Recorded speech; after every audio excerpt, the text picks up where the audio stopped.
Avec l'appui du projet Niche et du SINOP, les enseignants de la faculté de médecine ont bénéficié, ce 18 novembre 2019, d'une séance de préparation des candidats au concours d'agrégation du CAMES.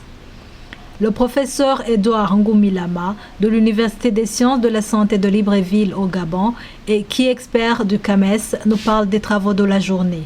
On m'a demandé de m'occuper de la composante renforcement des capacités en matière de recherche et d'accès aux grades universitaires du CAMES.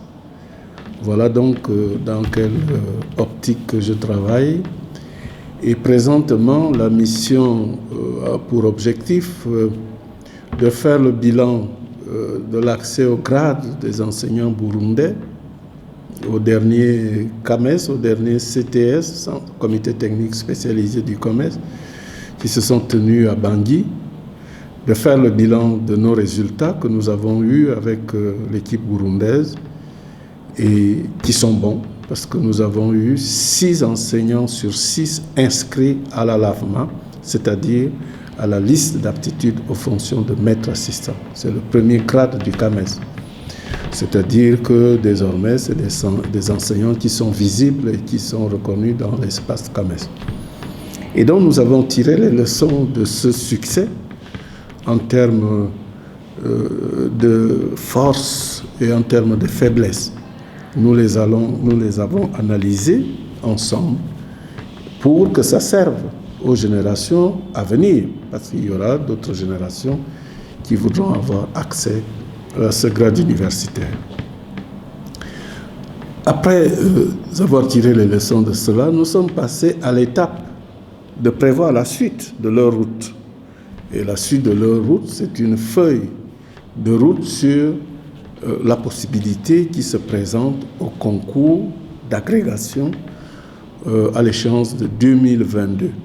Parce que celui de l'année prochaine, le concours d'agrégation, c'est toutes les années paires en médecine. Et le prochain, c'est déjà bouclé, c'est en 2020 à Brazzaville, bientôt. Et donc, de voir comment ces candidats burundais qui viennent de s'admettre à la LAVMA peuvent poursuivre leur route jusqu'à l'agrégation en médecine, c'est-à-dire devenir des enseignants de rang A. Alors, nous avons fait cette feuille de route, nous l'avons regardée, je leur ai donné les nouvelles tendances avec le guide d'évaluation des enseignants au concours d'agrégation qu'on vient de confectionner et qui sera validé par le Conseil des ministres du CAMES en mai 2020 et qui sera pris en compte pour les prochains concours. Je leur ai donné également les éléments sur la marche de la préparation de leur dossier et de la préparation des aptitudes à passer le concours.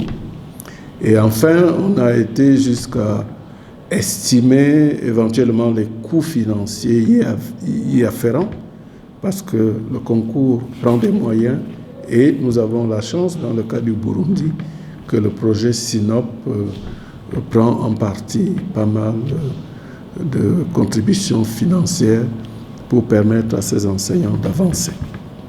Et donc, en plus, il y avait une autre activité, c'est que SINOP avait payé la possibilité aux enseignants d'ici d'aller en mission à Cotonou, participer au colloque sur la valorisation des résultats de recherche.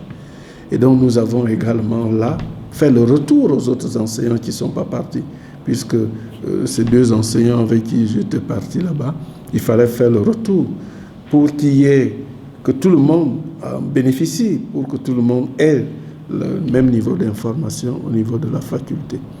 Et donc, c'est ce retour qu'on a fait à la fin par l'enseignant Jean-Claude.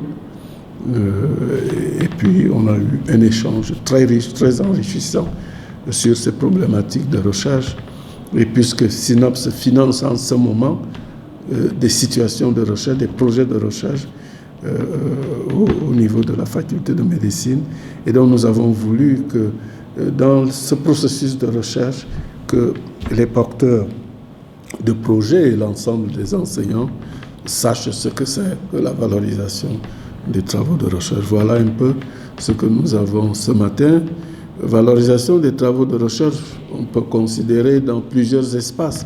Mais nous considéré simplement dans un espace académique. C'est le plus simple, mais pas le moins important parce que cette valorisation nous permet à regarder les problèmes des evidence-based medicine, c'est-à-dire l'application de la pratique médicale au vu des résultats de recherche. Et donc, c'est de tout ça que nous avons discuté ce matin. Le professeur Edouard Ngomilama évoque également les objectifs poursuivis par le SINOP et le CAMES. CAMES, je commence par le CAMES, c'est le Conseil africain et malgache pour l'enseignement supérieur. Et SINOP, c'est un organisme hollandais, c'est un centre d'innovation pour les problèmes d'enseignement, d'éducation. SINOP poursuit des objectifs concernant spécifiquement le projet du Burundi, des objectifs de renforcement des capacités au niveau des 3 facultés de médecine du Burundi. Et le projet siège sur l'université mère, au niveau de l'université mère, c'est-à-dire la faculté de médecine, au niveau de la faculté de médecine de l'université du Burundi, mais les 3 autres facultés de médecine sont impliquées.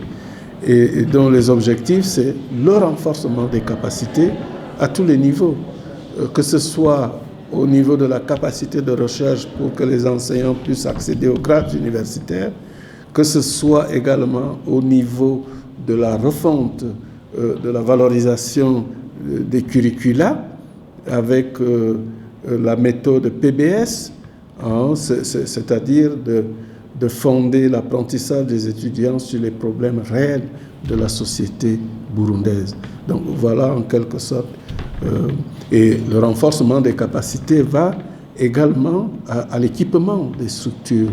Équipement par exemple au niveau des laboratoires, équipement de simulation pour permettre un meilleur enseignement. Le CAMES est l'organe, vous le savez, référentiel pour la collation des grades des enseignants africains avec une certaine visibilité au niveau de ces enseignants.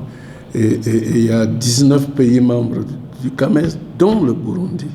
Et le Burundi, pas seulement membre, pays créateur, parce qu'ils ont été à Niamey en 1968, quand le CAMES a été créé.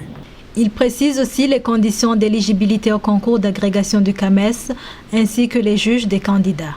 Alors, pour être éligible au concours d'agrégation, il y a d'abord avoir accès, avoir été inscrit sur la liste d'aptitude aux fonctions de maître assistant. Vous ne pouvez pas aller au concours d'emblée comme ça, il faut remplir cette exigence, cette première exigence, être inscrit sur la liste d'aptitude aux fonctions de maître assistant.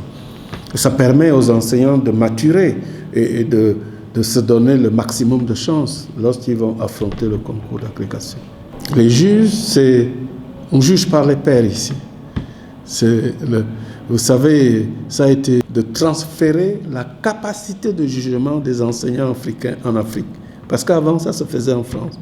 Et donc, le programme d'agrégation, les juges, c'est les pairs. C'est les enseignants du CAMES qui sont très anciens dans cette catégorie, qui ont au moins 3 ans d'ancienneté au grade de professeur.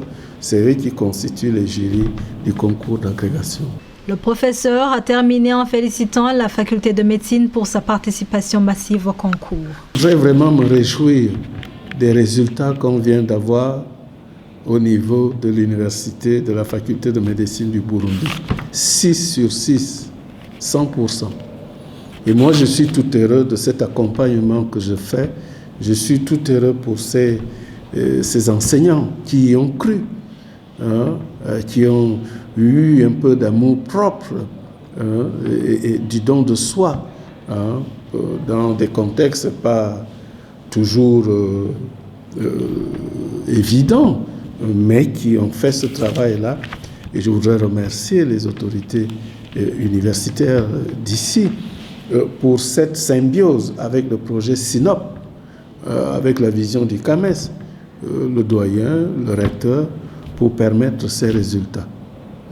Et cette mission également me permettra de faire le bilan de ceux qui peuvent aller, de ceux qui vont aller solliciter les inscriptions pour la LATMA 2020.